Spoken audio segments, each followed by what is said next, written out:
Welcome to city lights. Epilepsy ఆడవారిలో, పెద్దవారిలో, అలానే పిల్లల్లో ఎలాంటి సమస్యలను సృష్టిస్తుంది? దీనిపై ఉన్న అపోహలేంటి?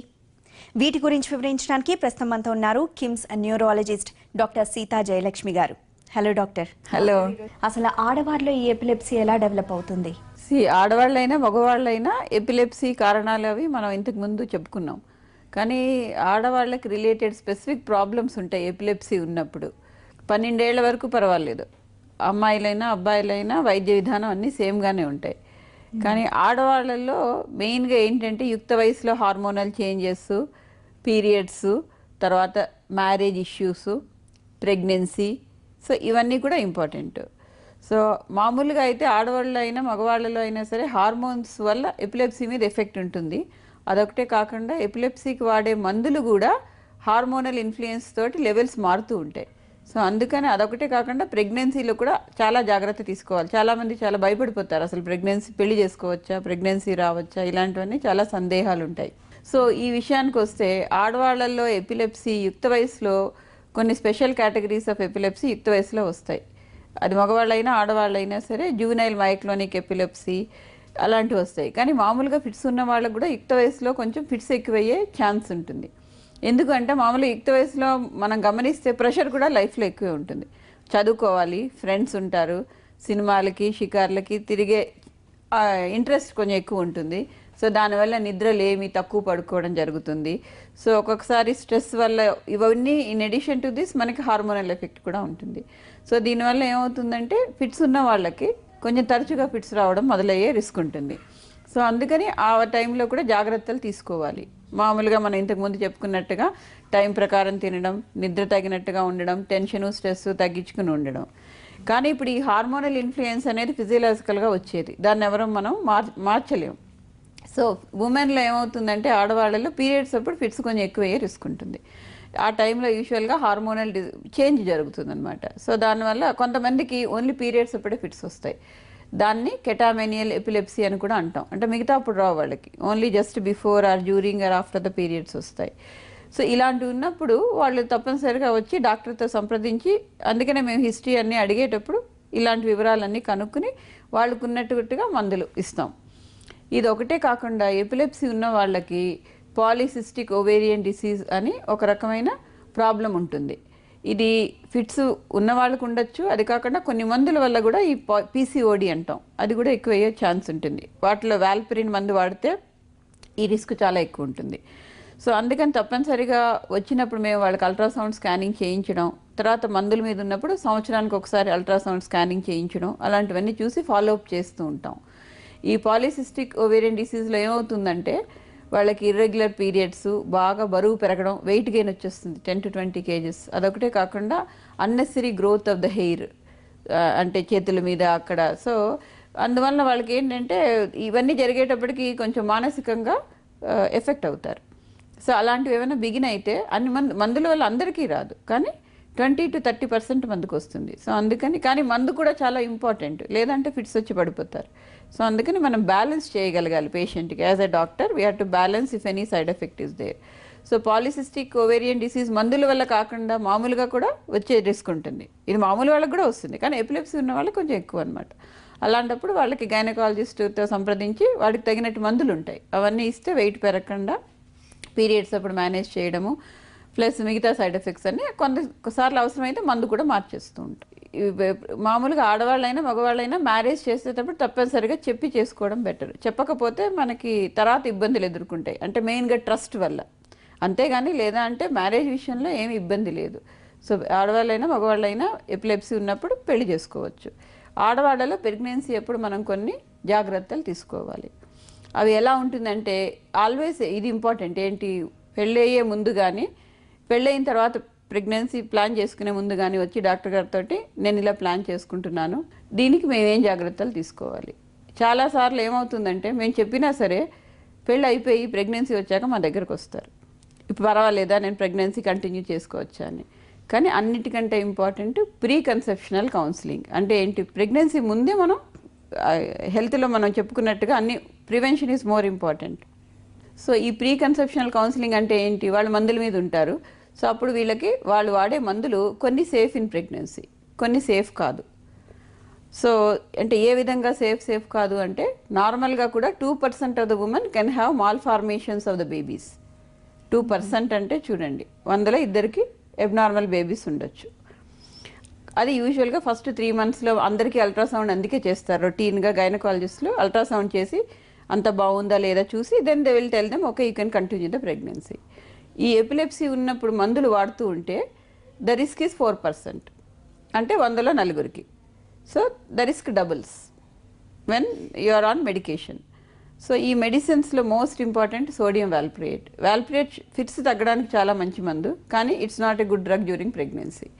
యాక్చువల్లీ యూరోప్లో, యునైటెడ్ స్టేట్స్లో అన్ని చోట్ల కూడా మరీ తప్పనిసరి అయితే తప్ప ఈ మందు వాడకూడదు. So it's absolutely contraindicated during pregnancy. So అందుకని ఒకవేళ వాల్ప్రిన్ మీద ఉన్నా సరే వాళ్ళు మా దగ్గరికి వచ్చినప్పుడు మేము ఎక్స్ప్లెయిన్ చేసి now will shift you to some other drug. కొన్నాళ్ళు ఫిట్స్ కంట్రోల్ అటు ఇటు ఉన్నా సరే టిల్ యూ ఫినిష్ ఒకళ్ళు ఇద్దరు ప్రెగ్నెన్సీ ప్లాన్ చేసుకుని అయ్యే వరకు ఒక రకమైన మందు పెడతాం అని చెప్పి. There are some medicines which are relatively safe in pregnancy. వాటిని లెవెట్రాసెటము, లెమోట్రిజిన్, సో ఇలాంటి మందులు పెడతాం. ఇప్పుడు ఆల్రెడీ వాల్ప్రిన్ మీద వాళ్ళు ప్రెగ్నెన్సీ వచ్చేసి మేము ఉంచుకోవాలా వద్దా అంటే 96 మందికి నార్మల్గా అవుతుంది. సో అందుకని మేము అబార్షన్ చేసుకోమని ప్రతి వాళ్ళకు చెప్పామన్నమాట. సో ప్రీ కన్సెప్షనల్ కౌన్సిలింగ్లో ఏం చేస్తామంటే ఈ మందులతో పాటు ఫోలిక్ యాసిడ్ ఇస్తాం. Folic acid 5 milligrams per day ఇవ్వడం వల్ల ఏమవుతుందంటే ఆ ఫోలేట్ డెఫిషియన్సీ వల్ల అబ్నార్మాలిటీస్ అవుతాయి. ఆ ఫోలేట్ డెఫిషియన్సీ మందుల వల్ల వస్తుంది. సో అందుకని ఆ మందులతో పాటు correct dose of folic acid ఇస్తే that risk of abnormality in the development in the babies తగ్గుతుంది. ఆ అబ్నార్మాలిటీస్ ఇన్ ద డెవలప్మెంట్ కూడా ఒక్కొక్కసారి ఏమవుతుందంటే బ్రెయిన్లో డెవలప్మెంట్లో లోపల రావచ్చు బేబీకి, ఒక్కొక్కసారి హార్ట్లో రావచ్చు, ఒక్కొక్కసారి కిడ్నీలో రావచ్చు. సో వీటిల్లో కూడా major malformations, minor malformations. Minor అంటే ఇబ్బంది ఏమి ఉండదు. మైనర్ అంటే ఏంటి, ఏదో ఒక వేలు కొంచెం వంకరగా ఉండడము, గోరు ఒకటి ఎక్స్ట్రా పెరగడము, లేదా ఒక ఎక్స్ట్రా వేలు ఉండడము, పాలిడెక్టైలీ, అలాంటి వాటిలో మనకు భయం లేదు. కానీ బ్రెయిన్లో కానీ హార్ట్లో కానీ తేడాలు వస్తే వాటిని మేజర్ మాల్ఫార్మేషన్స్ అంటాం. సో అది రాకూడదు. సో అందుకని ఒకసారి ప్రీ కన్సెప్షనల్ కౌన్సిలింగ్ అయ్యి చెప్పినట్టుగా వాళ్ళు ప్రెగ్నెన్సీ అది వచ్చిన తర్వాత మన దగ్గరకు వచ్చినప్పుడు 3వ నెలలో తప్పనిసరిగా ఒక బ్లడ్ టెస్ట్ చేస్తాం, ఆల్ఫా ఫీటోప్రోటీన్ బ్లడ్లో మదర్కి. అదొకటే కాకుండా ఫీటల్ మాల్ఫార్మేషన్ గైడెడ్ అల్ట్రాసౌండ్. ఇప్పుడు ఏంటంటే ఎంత అడ్వాన్స్లు వచ్చాయంటే అసలు బేబీ బ్రెయిన్ కూడా మనం ఎంఆర్ఐ చేసేయచ్చు. We can look at the heart also of the baby. ముందు మామూలుగా స్క్రీనింగ్ కింద అల్ట్రాసౌండ్ చేస్తారు. డౌట్ ఉంటేనే we go for those advanced test. Otherwise స్క్రీనింగ్లో మనకి బేబీ అంతా బాగుంటే there is nothing to worry. After that we encourage the women nothing to get worried. మందులన్నీ కంటిన్యూ చేస్తూ 7వ నెల వచ్చిన తర్వాత ఏమవుతుందంటే మదర్కి వెయిట్ పెరుగుతుంది. బికాస్ బేబీ వెయిట్ ప్లస్ చుట్టూ ఉండే ఫ్లూయిడ్స్ వెయిట్, అప్పుడు బ్లడ్లో వీళ్ళు వేసుకునే మెడిసిన్స్ లెవెల్ తగ్గిపోతుంది. బికాస్ మనం వేసుకునే మెడిసిన్లో ఓన్లీ 10 to 20% బ్రెయిన్కి వెళ్తుంది. So we have to increase the dose. అది కూడా వాళ్ళకి మేము చెప్పాలి, మీరు 7వ నెలలో తప్పనిసరిగా ఒకసారి వచ్చి మా దగ్గరికి కలవండి. వాళ్ళ వెయిట్ని బట్టి అగైన్ మనం డోస్ని ఆప్టిమైజ్ చేయాలి వాళ్ళ బాడీ వెయిట్ ప్రకారం. ఆ తర్వాత డెలివరీ అప్పుడు కూడా it's always better the delivery ఎప్పుడు ఏంటంటే మదర్కి బేబీకి కూడా సదుపాయం ఉన్న చోట చేయాలి. అంటే మనకి నియోనెటాలజిస్ట్ కూడా ఉంటే బెటరు. ఎందుకంటే డెలివరీ ఎప్పుడు ఫిట్స్ అవి వచ్చినా మదర్కి బేబీకి delivery process is very important. ఆ టైంలో ఆక్సిజన్ తగ్గడం అలాంటివి జరగకూడదు. జరిగితే బేబీకి ఎఫెక్ట్ అయిపోతుంది. సో అందుకని మొత్తం టీం ఉన్నారనుకోండి, ఆ డెలివరీ సమయంగా జరిగిపోతే తర్వాత ఇబ్బందులు ఏమి ఉండకుండా ఉంటాయి.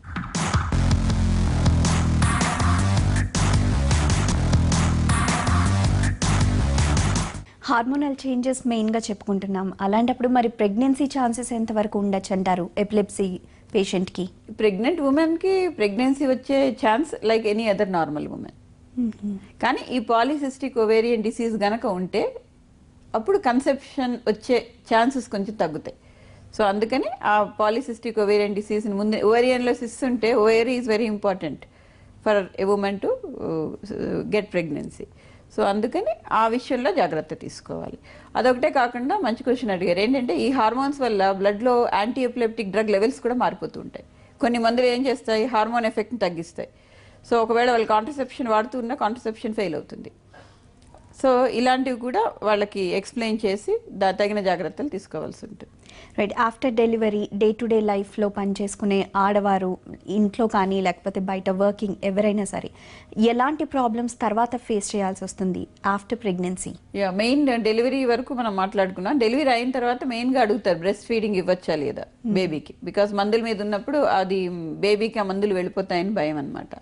చాలా రకాల ఫిట్స్ మెడిసిన్స్ తోటి బేబీ ఫీడింగ్ ఇచ్చుకోవచ్చు, ఎక్సెప్ట్ ఫీనోబార్బిటోన్. ఇప్పుడు గార్డినాల్ వినే ఉంటారు, చాలా కామన్గా వాడేవారు ఇంతకుముందు, ఇప్పుడు అంత వాడటం లేదు. దానికి ఏమవుతుందంటే అది కనుక బేబీకి వెళ్ళిందంటే బేబీకి hyper activity, restlessness, refusing the feeds ఇలాంటి ఛాన్సులు ఉంటాయి. మిగతా మందులతో అంత ఇబ్బంది లేదు. ఒకవేళ బేబీకి వెళ్ళినా సరే అది బేబీ లివరు లేదా యూరిన్లోంచి ఎక్స్క్రీట్ అయిపోతుంది మెడిసిన్. సో మేమేం చెప్తామంటే బేబీకి ఫీడింగ్ ఇచ్చేసి అప్పుడు మెడిసిన్ తీసుకోండి. So peak level of medicine బ్లడ్లో ఉన్నప్పుడు ఫీడింగ్ ఇవ్వకూడదు, ఎందుకంటే అప్పుడు బేబీ కొంచెం ఎక్కువ డోసు వెళ్తుంది. సో ఫీడింగ్ ఇచ్చేసి బేబీ పడుకున్న తర్వాత మనం మందు వేసుకున్నాం అనుకోండి, మళ్ళీ నెక్స్ట్ ఫీడ్ టైంకి మన బ్లడ్లో లెవెల్ పీక్ యూజువల్గా 1 to 1.5 అవర్స్కి వస్తుంది. ఆ తర్వాత మళ్ళీ స్టేబుల్ అయిపోతుంది. సో అదొకటే కాకుండా ఇంకొకటి, ఫిట్స్ ఉన్న వాళ్ళు బేబీని హ్యాండిల్ చేసేటప్పుడు చాలా జాగ్రత్తగా ఉండాలి. ఎందుకంటే డెలివరీ అవ్వగానే నిద్ర తక్కువ ఉంటుంది. బేబీ వల్ల, శరీరంలో అలసట వల్ల, హార్మోనల్ చేంజెస్ వల్ల నిద్ర లేనప్పుడు ఫిట్స్ వచ్చే రిస్క్ ఉంటుంది. సో మనం బేబీని హ్యాండిల్ చేసేటప్పుడు పొరపాటున ఫిట్స్ వస్తే మనకి బేబీకి రిస్క్ అయిపోతుంది. సో అందుకని మేము అందరికీ చెప్తాం, ఇంట్లో పెద్దవాళ్ళు కానీ ఎవరైనా సరే హ్యాండిల్ చేసేటప్పుడు పక్కన ఉండాలి. లేదా రాత్రి కూడా బేబీని తల్లి పక్కన పడుకోబెట్టకూడదు. ఎందుకంటే నిద్రలో ఫిట్ వచ్చేసింది అనుకోండి, బేబీకి వాళ్ళకి తెలియదు కదా, వాళ్ళు షిఫ్ట్ అయిపోతుంది పొజిషన్. బాడీ కొన్ని సంఘటనలు ఉన్నాయి, వీళ్ళ తల్లి బేబీ మీదకి పడిపోతే బేబీకి ఊపిరవి ఆడదనమాట. సో అందుకని ఇవన్నీ తప్పనిసరిగా కేర్ తీసుకుని బేబీని వేరే చోట పడుకోబెట్టాలి. వేరే వాళ్ళు చూసుకుంటూ ఉండాలి ఆ టైంలో. ఆ తర్వాత యూజువల్గా 3 months తర్వాత మళ్ళీ మేము మందులన్నీ పెంచిన డోసులన్నీ మళ్ళీ నార్మల్కి తీసుకొచ్చేస్తాం. ఆఫ్టర్ 3 months ఇంకా రెస్ట్రిక్షన్స్ ఏమి ఉండవండి. అన్నీ మిగతా ఇంతకుముందు ఏం జాబ్ చేసుకునేవారు, ఎలా మేనేజ్ చేసేవారు. సో ఫైనల్గా చెప్పేది ఏంటంటే కొంచెం సపోర్ట్ అవసరం. సో దానివల్ల వాళ్ళు, because as a women you need to do many things. So బేబీని చూసుకోవాలి, ఉద్యోగం చేయాలి. సో అందుకని మెయిన్గా నిద్ర, ఫిజికల్ అండ్ మెంటల్ స్ట్రెస్ తక్కువ ఉండేటట్టు చూసుకుంటే వాళ్ళకి బాగా సపోర్ట్ చేసినట్టు అవుతుంది. అలానే ఎపిలెప్సీ దాని బిహేవియర్లో డిఫరెన్స్ ఉంటుందా ఏజ్ అయ్యే కొలది? ఓల్డర్ వాళ్ళలో ఎలా ఉంటుంది? ఎపిలెప్సీ బిహేవియర్ తేడాలు ఎక్కువ పిల్లల్లో ఉంటుందండి. సో ఇప్పుడు పిల్లల్లో ఫిట్స్ మొదలయ్యాయి అనుకోండి, సేమ్ పార్ట్ ఆఫ్ ద బ్రెయిన్లో లోపం వల్ల ఫిట్స్ వస్తాయి. సో దానివల్లనే కాగ్నిషన్ అంటే మనిషి తెలివితేటలు కూడా ఎఫెక్ట్ అవుతాయి. ప్లస్ బిహేవియర్ అంటే వాళ్ళు ఎలా బిహేవ్ చేయాలి అనేది కూడా ఆ part of the brain abnormality వల్ల వస్తుంది. మామూలుగా బిహేవియరల్ డిస్టర్బెన్సెస్ పిల్లల్లో ఫిట్స్ ఉన్న వాళ్ళల్లో 3లో ఒకరికి ఉంటుందండి, అంటే 30%. అది ఎక్కువ. పెద్దవాళ్ళల్లో అంత ఉండదు, పెద్దవాళ్ళల్లో 10 to 20% వస్తుంది. చిన్నపిల్లల brain is an immature brain, it's a growing brain. అలాంటప్పుడు ఇన్సల్ట్ జరిగితే, ఇన్సల్ట్ అంటే బ్రెయిన్ ఇన్సల్ట్, సో అలాంటప్పుడు జబ్బు కనుక మొదలైతే యూజువల్గా కాగ్నిషన్, బిహేవియర్ ఎఫెక్ట్ అవుతుంది. సో కొంతమందికి hyper activity, ADHD syndrome, attention deficit hyper activity అంటే ఏంటి, వాళ్ళు చెప్పింది ఏమీ వినరు, ఒక చోట కూర్చోరు, అలా అటు ఇటు తిరుగుతూ ఉంటారు. కంట్రోల్ చేయడం ఫ్యామిలీకి చాలా కష్టం యాక్చువల్లీ. సో తల్లి తండ్రి ఉద్యోగాలు మానుకుని వాళ్ళ వెంట ఉండాల్సిన అవసరం కూడా కొన్ని పరిస్థితుల్లో ఉంటుంది. ఇలాంటి వాళ్ళందరికీ ఫస్ట్ కొంతమందికి ఆ కారణాన్ని ట్రీట్ చేస్తే, ఎపిలెప్సీ కారణాన్ని హైపర్ యాక్టివిటీ కూడా సెట్ అవ్వచ్చు, లేదా హైపర్ యాక్టివిటీ కూడా మందులు ఉంటాయి. సో క్లినికల్ సైకాలజిస్టులు ఉంటారు, వాళ్ళు కౌన్సిలింగ్ చేస్తారు పేరెంట్స్కి. అదొకటే కాకుండా బేబీకి ఎలాగ అటెన్షన్ నేర్పించాలి. సో అవన్నీ పద్ధతుల వల్ల అట్లీస్ట్ మోర్ దాన్ 50% వరకు ఇంప్రూవ్మెంట్ వస్తుందండి. అంటే పిల్లల్లో IQ లెవెల్స్ తగ్గిపోవడము అలాంటివి కూడా జరుగుతుంటాయా?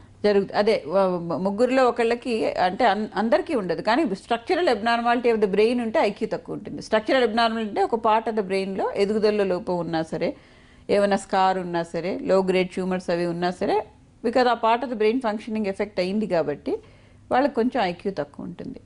కానీ నార్మల్గా IQ మనందరికీ కూడా అరౌండ్ 100 to 120 ఉంటుంది. 70 వరకు IQ తగ్గినా సరే వాళ్ళు నార్మల్గా అందరిలాగా ఫంక్షన్ చేసుకోగలరు. బిలో 70 అయితే మెంటల్ రిటార్డేషన్ అంటాం, అంటే they have a challenge about the cognitive function. So below 30 ఉంటే సివియర్ రిటార్డేషన్ అంటాం. మామూలుగా సివియర్ రిటార్డేషన్ ఉన్న వాళ్ళకి అన్ని పనులు వేరే ఒకళ్ళు చేసి పెట్టాలి. మోడరేట్ ఉన్నా సరే, అబౌవ్ 70 ఉన్నా they are independent in their life. కానీ ఇప్పుడు పిల్లల్లో కనుక MRIలో ఏమైనా తేడా ఉందనుకోండి, మనం ఇంతకుముందు చెప్పుకున్నట్టుగా ఎపిలెప్సీ సర్జరీ ఒక మంచి వాళ్ళకి బెనిఫిట్ వస్తుంది. ఎలాగా అంటే ఇప్పుడు ఆ abnormal part of the brain కనుక మనం తీసేస్తే దాంట్లో వచ్చే కరెంట్ మిగతా నార్మల్ బ్రెయిన్ ఎఫెక్ట్ చేయడం తగ్గిస్తుంది. సో దానివల్ల వాళ్ళకి ఫిట్స్ ఆగడమే కాకుండా ఇంప్రూవ్మెంట్ ఇన్ బిహేవియర్, తెలివితేటలు అవన్నీ కూడా వస్తాయి. ఏవైనా సరే లాంగ్ టర్మ్ అవుట్కమ్స్ చూడాలి. ఇప్పుడు పిల్లలకి 5 ఏళ్లకు సర్జరీ చేసాం అనుకోండి, 10 ఏళ్లకు మనం చూస్తే డెఫినెట్గా ఫిట్స్ ఆగడమే కాకుండా కాగ్నిటివ్ ఇంప్రూవ్మెంట్, బిహేవియరల్ ఇంప్రూవ్మెంట్ అన్నీ జరుగుతాయి. సర్జరీ ఎప్పుడు సజెస్ట్ చేస్తారు డాక్టర్?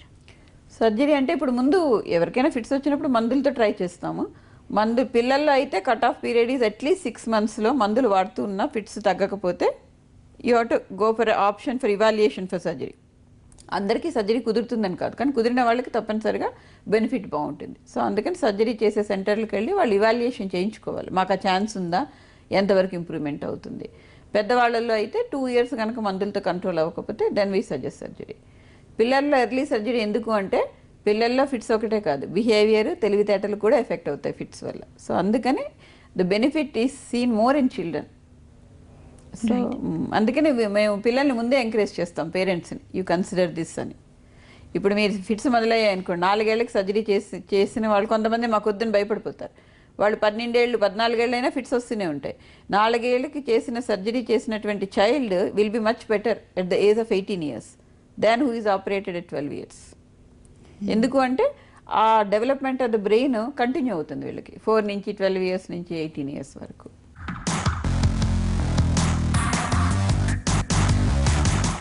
పిల్లల విషయంలో పేరెంట్స్ అలానే ఆడవారి విషయంలో ఫ్యామిలీ సపోర్ట్ అనేది ఎలా ఉండాలంటారు?